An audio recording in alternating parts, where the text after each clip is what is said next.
Hello, today is 3rd of November 2024. So I just spontaneously decided to jump on here and make a video, and I don't have anything specific that I want to talk about, but I felt like I just wanted to, speak about various things. Yeah, just kind of make an update video, sort of, even though there's nothing specifically to update. But basically, I am continuing to work on the Thrive program every week, every day. There's a lot of time that is involved with it, like it takes up a lot of time. That's okay, I enjoy working on it, and I'm learning more every day about thought patterns and beliefs, and learning more about my depression every day. And I have a call with the Thrive program coach every Friday, which lasts usually for an hour and 15 minutes. Every time I just feel like she gets it, she gets what I'm going through. It just feels like it's just so lovely being able to talk to her. It's like as if we've known each other for a long time, and every time I just learn so much. And this week, especially on Friday, there was a lot that I learned about my depression as well, which I found very, very fascinating. Like, I made certain notes, and I just noticed how much I take over responsibility for other people's emotions. How often I blame myself for the way other people feel, even though in reality it has absolutely nothing to do with me.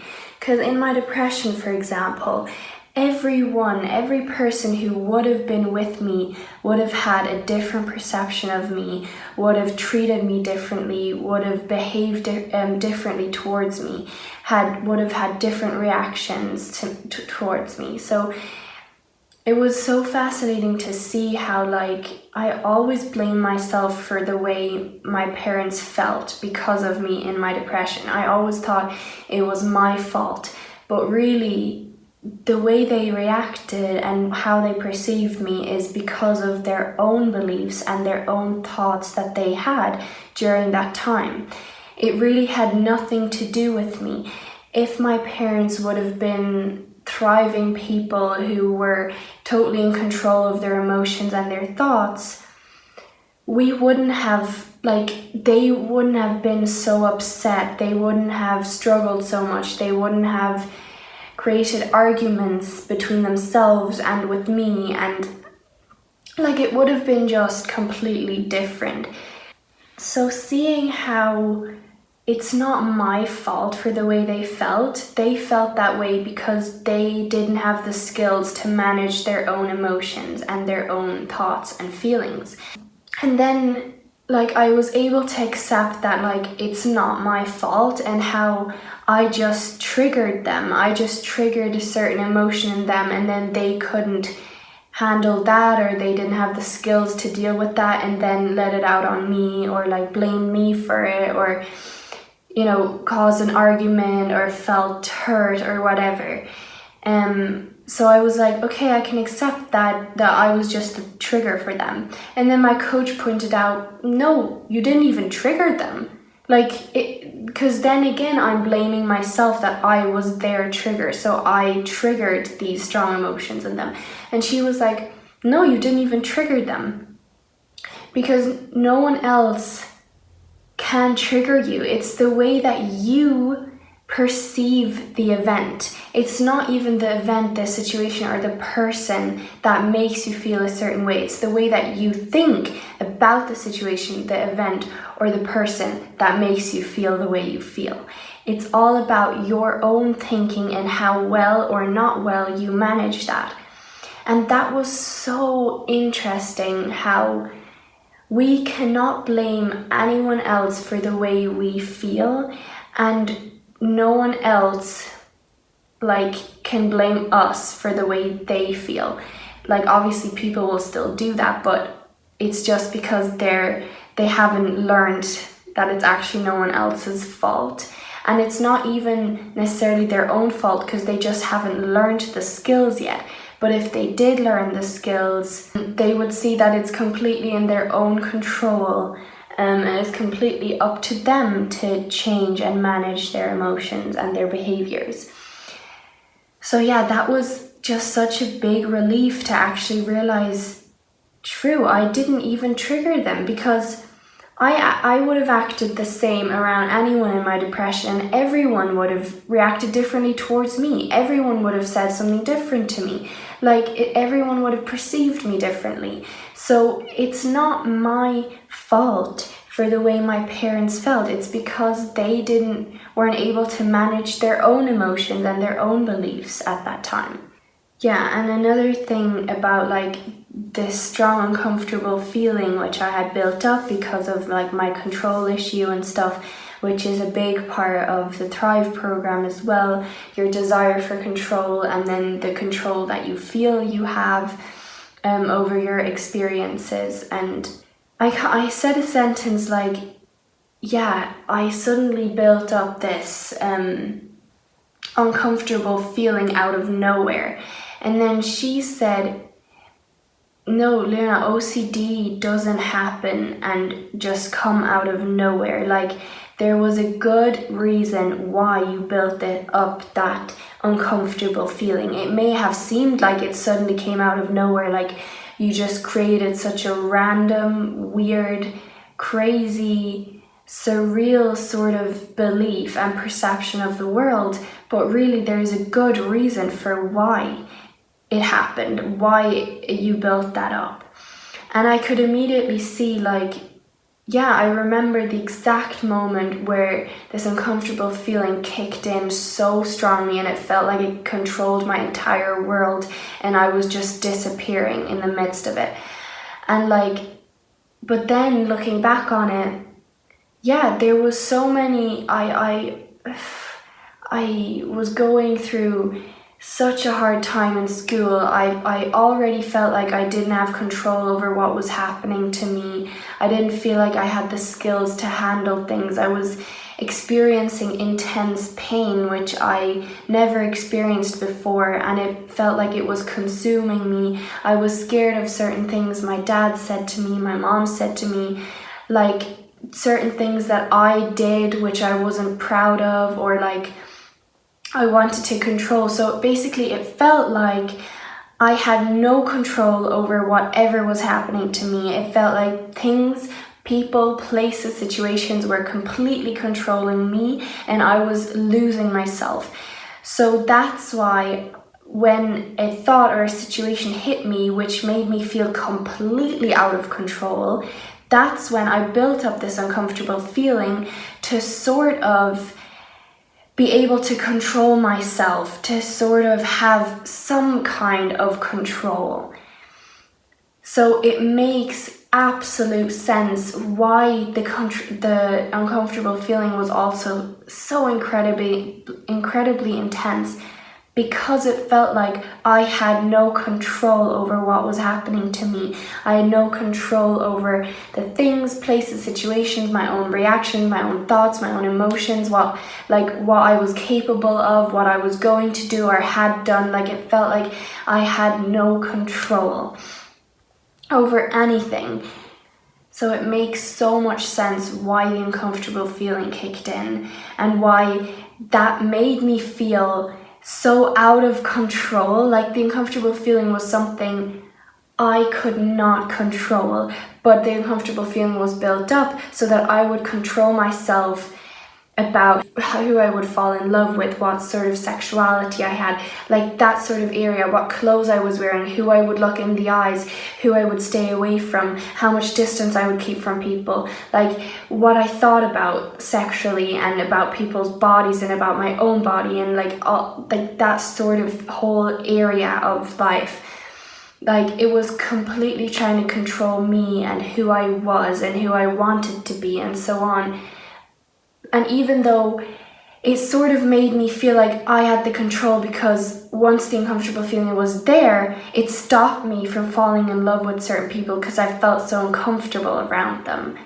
So it sort of gave me the feeling of having control, but at the same time, it felt like it was completely out of my control because it felt so uncomfortable that it made me feel like I had no choice, but I had to stay away from certain people. I wasn't allowed to look in their eyes. I wasn't allowed to find them pretty, like their handwriting. I wasn't allowed to wear loose clothing or let people see my body. I had to hide. I had to get away from the situation, not speak to people, get nervous around people, feel extremely uncomfortable that I want to disappear.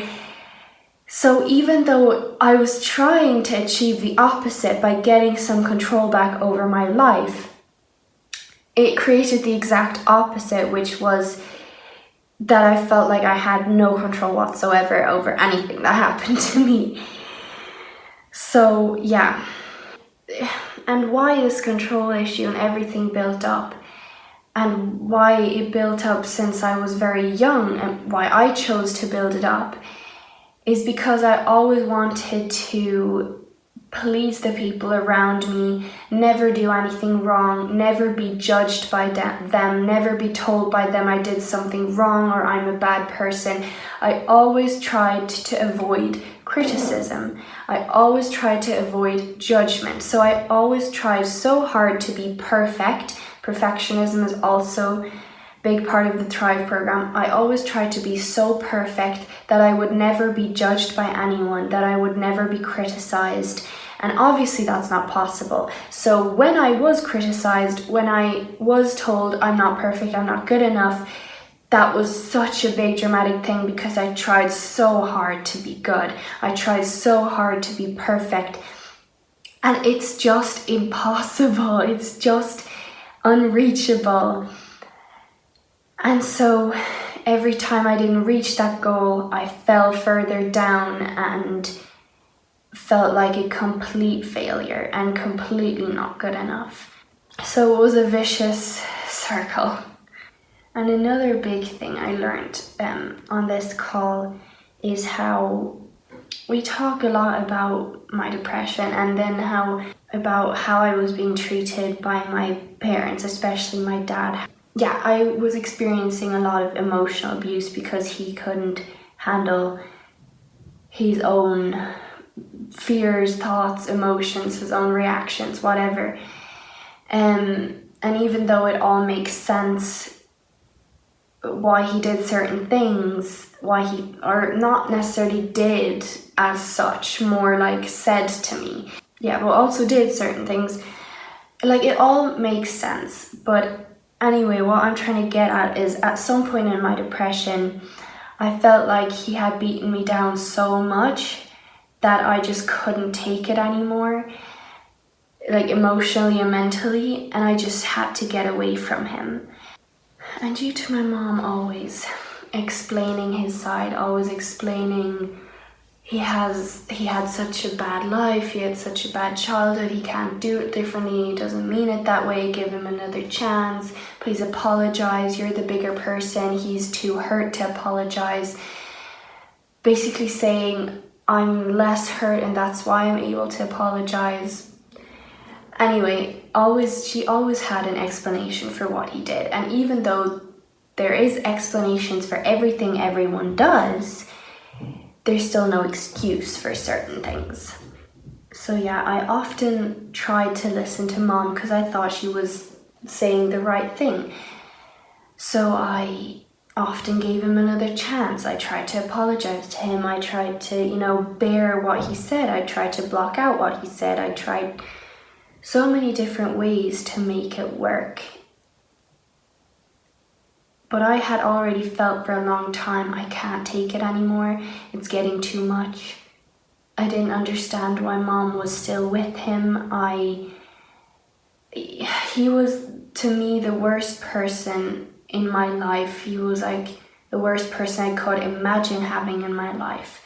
So at some point when it got way too far for me, I had to stop. I had to get away. I felt like I couldn't breathe anymore. I couldn't handle it anymore.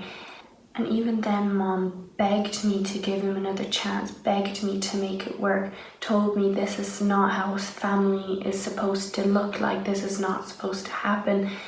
Like, please, Leona, please give him another chance. Please, we'll make it work. Always the same things. But every time I did what she said, it made me feel worse. It made me fall deeper. So at that point, I changed what I had done my whole life, which was just to believe and trust in what my parents told me. But at that moment, I had to make up my own mind because my pain was so strong. I couldn't and didn't want to listen to Mom anymore. And I told her, I need time. I need time, and I need to do this for myself. And for the first time on the call with the coach, I was able to admit that that was one of the best decisions I could have made for myself during that time. I felt like I couldn't survive any longer if I didn't do that. And even though it sounds so horrible and might sound so selfish and wrong for a lot of people, but in that moment, I stood up for myself. I took the power to choose for myself. I did what I felt like I needed to get better. And my Thrive program pointed out how that was one of the most powerful things I ever did in my life. And in that moment was the most powerful thing I could have done for myself. And I needed that time. And even though for all that time afterwards, after I made that decision, I still beat myself up so much because I thought, I'm not good enough. I should have tried harder. I should have given him another chance. Like, I could have made this better. My mom thinks I did the wrong thing. Like, maybe this is all my fault. But the bigger part of me knew I had to do this for myself. I couldn't take it anymore. And the bigger part of me disagreed with Mom about how, oh, just give him another chance and it'll work out. No. So on the call, I realized how it is completely up to me how close I keep certain people in my life. In my depression, I felt like I had no choice, but my parents were always the closest people to me. And I was told, and I learned from everyone around me how family is the most important thing. And I always felt that way, and I loved my family and I loved being close with them. But at that time, family was not good for me. Having them so close to me was not good. So for the first time, I realized I don't have to keep anyone close to me. Even though I always felt that way, because my mom especially always said, like, it's so important to have your family close, like family, the biggest thing, blah, blah, blah. But it's completely up to me how close I keep them, and I do not have to keep them close. There is nowhere written in any sort of rule book for life that you need to have these people close to you. So it was so interesting to change the belief that I had my entire life, and to see that there is no must, there is no need, there is no have to. It is completely up to me and completely my decision. And I always thought I was doing the wrong thing back then. I always thought I was wrong. My mom was right. But now I see it was just her belief. It was her belief that was different to my belief, and she was pressurizing me. I never told her to change her belief. I never told her she should stop keeping family around. She was trying to press her belief onto me, and because of my control issue, and because I always tried to please my parents and always believed what they said about me and believed what they said about the world, it was so hard for me to stick up for myself and to stay away from that, because I knew from both my parents that they thought it was completely wrong and I was a horrible person for doing so.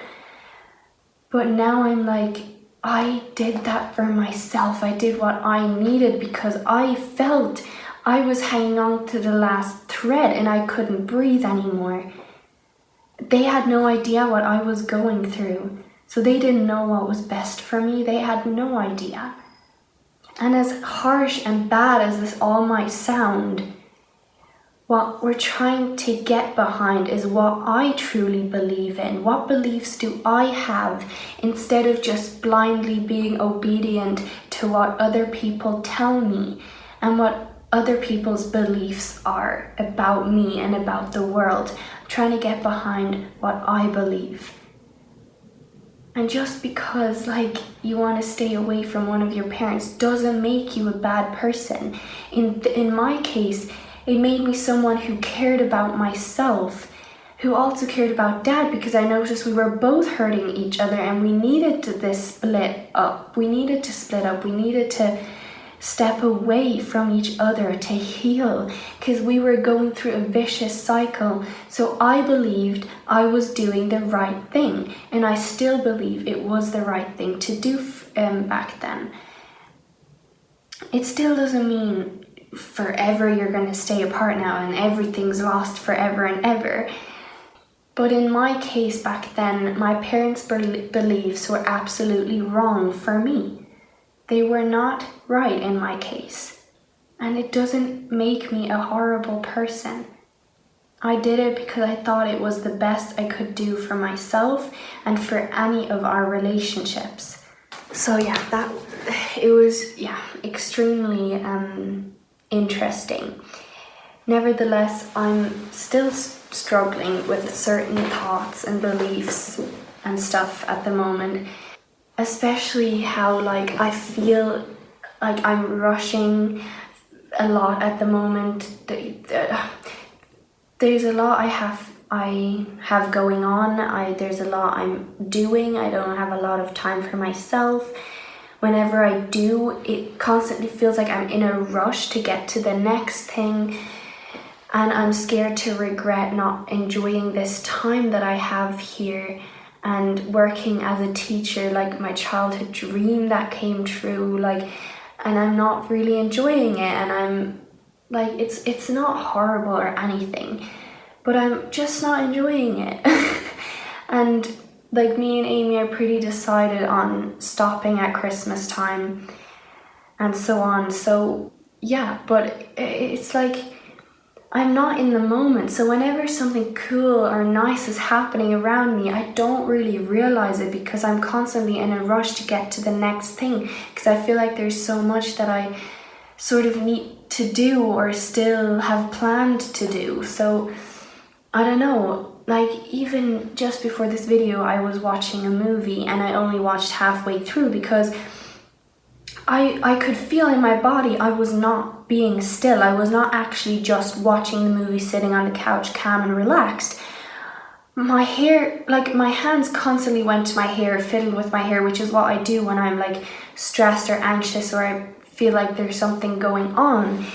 And I constantly noticed how I was trying to reach for my phone, trying to distract myself from everything that's going on in my mind, or that what seems like I still need to do. I was trying to distract myself from it, but this time I was actually able to stop myself from going at my phone. I actually didn't do it, which usually in the past weeks I would have always grabbed my phone. And I'm not someone who is on my phone a lot. I don't have any social media really. I just watch YouTube, I have WhatsApp, and that's it. So I don't have a lot of social media. I'm not a person who's addicted to their phone or wants to be or always wants to be on their phone or whatever, but I have noticed I'm constantly trying to distract myself or run away from certain things, I'm trying to run away from feelings like being overwhelmed or having so much to do, having no free time, constantly being in this sort of a rush, needing to get to the next thing, doing another thing that I don't really want to do. Even though it's not a big dramatic thing, it's still something that I need to work on, that I'm trying to work on with the Thrive program, and that I've just strongly noticed now when sitting on the couch. I was not able to stay still the whole movie. My thoughts, I don't know, they were just rushing, and I just couldn't really just focus on the movie and just relax. I wasn't relaxed whatsoever. So that's why I mainly wanted to jump on here and make a video, because that really often helps me if I can just talk about things. It really helps me to let out whatever's in my mind and then return to like calmness and groundedness. But still, I just don't know. I feel like also there's some disappointment in me as well about like my friend Mario here. Like, I really like him, and I feel like I might like him too much, and I feel like I'm thinking about him too much. And I'm just so scared to be disappointed. I'm just so scared he doesn't feel the same way, and he has so many other friends. He knows so many people. So I'm like, why would he choose to hang out with me? Why would he choose to get to know me better when he knows so many other people? He has so many other options. And like, that's something I'm trying to work on with the Thrive program. I'm completely beating myself up, completely telling myself how I'm not good enough, as if someone who knows so many people would pick me out of everyone. So that's what I need to try and turn around. I need to see that's my own insecurity. That's my own mind believing that I'm worthless, which I've learned from my depression, from what I believed when my father told me things about myself, and I believed them and I agreed with them. And so I'm still using the words that he used towards me back then, which he doesn't use often anymore nowadays. In between, it still comes out of his mouth, and often afterwards he comes and apologizes or hugs me and genuinely feels sorry. But other times, he's angry, he has these moments himself where, he still lets those things slip out of his mouth. But anyway, nowadays they don't bother me as much anymore, because my self-esteem has grown so much since my depression. But still, I am still continuing this self-talk in my mind, which I've learned from my parents and from my own thoughts in my depression. So a question that my coach asked me as well is like, how long are you going to continue treating yourself the way he treated you, for example? And again, it's not even his fault for making me feel so hurt. It's just back then I didn't have the skills to deal with it. I didn't know how to process it. I agreed with it. I had bad thought patterns, very, very bad, very low self-esteem. Felt like I had no control over my own life and my own decisions and whatever. So I was like on the ground. But yeah, again, also, there's no excuse. He shouldn't have let his things out on me, on a child. He should have gotten help for himself. He should have let that out somewhere where it's safe to let it out, not by using another person to let out his own anger and fear and whatever. So yeah, anyway, I just feel like there's a lot going on in my mind, and I feel like with my friend Mario, that's really kind of tearing me down, even though a lot of the times it feels so nice and it's so like exciting and blah blah blah, and like there's no certainty that he doesn't like me the way I like him. Like, I don't know that to 100%. But again, my mind is like, I shouldn't be so stuck on him. I should concentrate on myself. I'm only, thinking about him so much because I'm distracting myself from my own life and my own thoughts and problems and stuff, which isn't good. And, by noticing that, I can change it and I can think about him in a healthy manner by also being capable of focusing on the problems I have that I want to solve and I need to solve. So, I don't know, yeah. I'm just kind of being torn between two sides, because I like it, but then also I know that, I shouldn't be so stuck on it. Yeah, and then also just kind of missing my family in Ireland, missing my dog Kayla a lot, feeling guilty that I'm spending so much time away from her, that I'm not, that I don't feel as strong without her as I do when I'm with her. When I'm with her, it's so soothing and calming, and I feel so safe around her.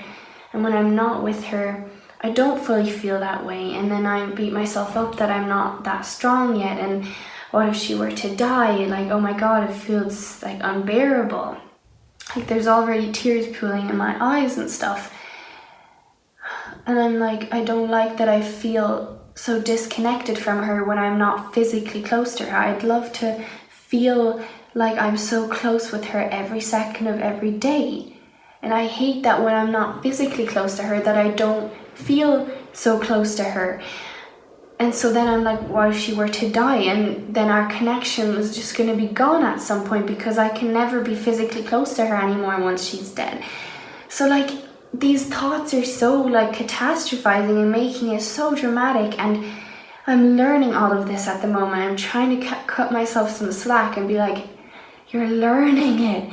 Relax. Everything's gonna be fine. There is a way to learn to deal with all of this and be free from all of this. So that's what I'm trying to get to. But I also hadn't gone for a walk in like almost 2 weeks. And in Ireland, I go for a walk twice a day. And I haven't gone in almost 2 weeks. And yesterday I finally had the time for myself to go for a long, nice walk, and it was so soothing, so refreshing. As soon as I went across the street and was able to look at these trees and this nature, I immediately had a smile on my face, and I was so like, I was able to breathe and just relax into my body and just feel the nature, feel the sun on my skin, feel like breathe in the fresh air. It was amazing. I feel like I want to make a plan for myself so that I can make this a more healthy, positive, happy lifestyle. But for some reason, I feel like I'm never going to get to that because there's so much I have to do. And I'm like, I don't know how to make it a happy, healthy, positive lifestyle when I keep having to do certain things that I don't necessarily want to do, but need to do. And then I'm like, I don't know. I feel like my mind is constantly in a rush, so I'm never actually able to just come down to this moment and just see and feel, right now I have a happy, positive, healthy lifestyle. I feel like I'm not able to see that because my mind is just constantly going to the next thing. It feels like I'm constantly like running through life. But yeah, there's other experiences that are so funny and fun. Like me and Amy were on the way to collect Dad from the airport, for example, and we got a flat tire in the middle of the motorway and we had to stop, and it was like such a funny, like at first it was very scary, but then it was such a funny moment and we just couldn't believe this was happening to us. We were laughing so much. We called Dad, we called Mario, because he obviously is Spanish, he called people to come and collect us. We had to wait there for like an hour or something for people to collect us. Then a person collected us and drove our car onto this trailer, brought us to a safe place so he could fix the tire. Then we had to continue driving to collect Dad from the airport, and it all took 4.5 hours driving to and back from the airport and all of that with the tire happening and stuff. Driving to the airport takes like about an hour and stuff, but like Dad had to wait for us for a long time. Like it was so fun. I was so glad my sister was with me. This is an experience we're not going to forget. We were laughing so much. We were so much on adrenaline. I think anyone who would have witnessed us would have thought we were drunk, which we weren't, but we were on so much adrenaline, just laughing, like just so hyper. And oh my god, in the middle of the night in the dark, and there was thunder and lightning happening. It was raining, like the biggest storm in Spain in apparently 50 years was on its way, and it thankfully didn't hit us, but it hit a city that's like an hour or an hour and a half away from us. And that was a big traumatic thing for a lot of people. It was all over the news. My friend Mario has some family there and some friends there. He lived there for a couple of years, so he's very connected and very affected by this whole thing. So like trying to be there for him, listening to his fear, which then triggered my fear. And then I had an evening where I fell down a hole and was very hypervigilant. So first, when he told me the whole story and about his fear, like my awareness completely broadened. And then as soon as I saw a potential threat, my awareness like sunk into that thing, and I couldn't think, like it was hard for me to focus on anything else, to think about anything else. That's what hypervigilance is, which I learned in the Thrive program, which I had so strongly in my depression, and which is a thought pattern that I still often do nowadays. And I didn't know hypervigilance was a thing until I read it in the Thrive program, and it's so fascinating, and there's so many ways to like get out of it. So first I put on a nice happy movie to just, distract myself from my thoughts, because I noticed I was currently stuck in my thoughts and felt like there was nothing I could do.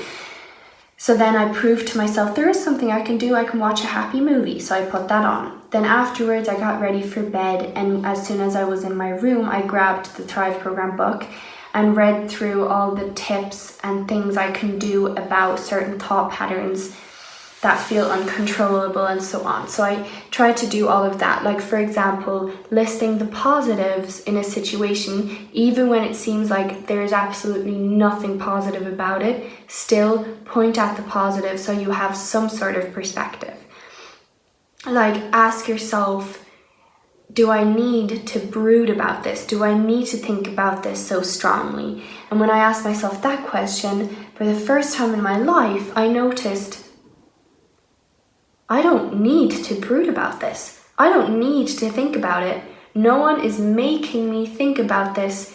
No one is physically making me have all these visions in my head, have all this fear in my body. I don't actually need to think about it. I have a choice. I am able to stop thinking about this. I'm able to think about positive things. I can choose that. And even though the thought about like, what if this were to happen to me and my family, like if we were caught in a storm like that and aren't able to save ourselves, like how is anyone supposed to handle that? Like that's a thought that kept pulling me back in. But then noticing like even in those moments you can build up the skills to handle it and to not be afraid. Because even in that moment, it's all just about the way you think about the situation. It's not the situation itself that is scaring you, it's your thoughts about the situation. So if you manage your thoughts, you won't feel afraid. So, and that's what I want to get to, that even in those dramatic, traumatic moments, if anything like that were to happen to me, I still want to be able to handle it. I still want to be able to feel like I can do this. I'm not afraid. I can handle it.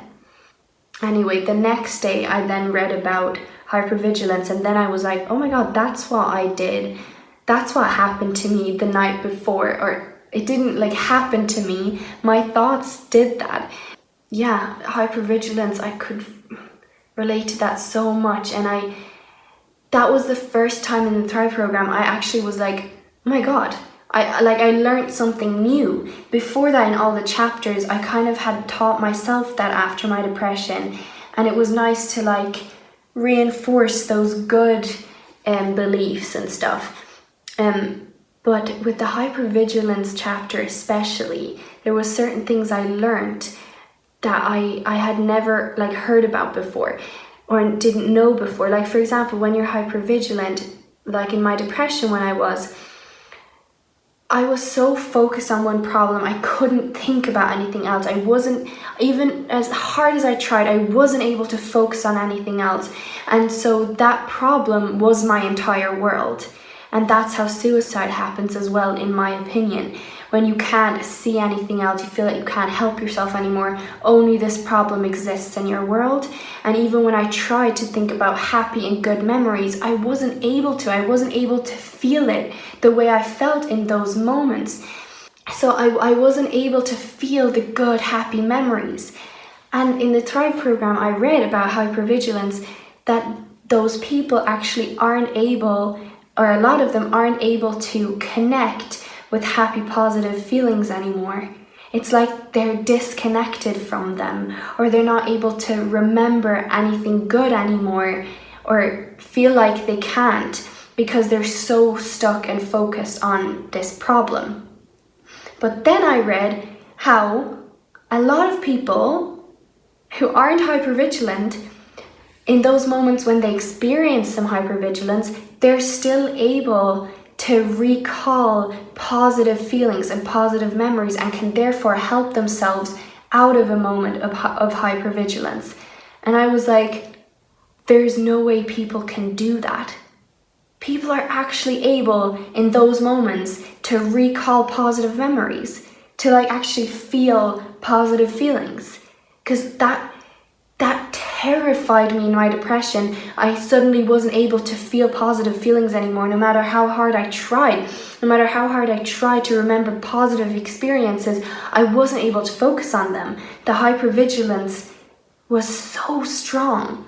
So that was so fascinating for me. So yeah, I have moments where I'm very anxious, and obviously learning how to deal with that through the Thrive program, and it's so lovely, it's so fascinating. I'm so grateful I have that. I'm so grateful. I want to learn, and I'm learning more every day, and I want to get better.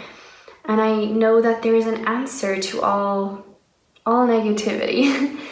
Yeah, Amy and Dad are gonna be in Ireland in a couple of days, and then I'm gonna be here alone for 10 days. I'm gonna work alone, which I'm also a bit anxious for, but again, it's my thoughts about it. I need to work on my thoughts and my beliefs and see if they're actually true, see if they are actually facts or just thoughts, blah blah blah. So yeah, I'm gonna leave it at that for now. It was nice to just be able to talk. I'm gonna keep learning, keep working on myself, hopefully get better. And yeah, now there's just fear in my body. It's like, oh no, what if the next video is going to be me talking about a really horrible experience that I felt like I couldn't handle? Again, those are my beliefs. Again, I'm working on that with the Thrive program. I'm not that far yet, obviously, where I'm just completely fine and thriving, but I'm working on it. I want to get there, and I will. So yeah, thanks for watching, and I'll see you next time. Bye.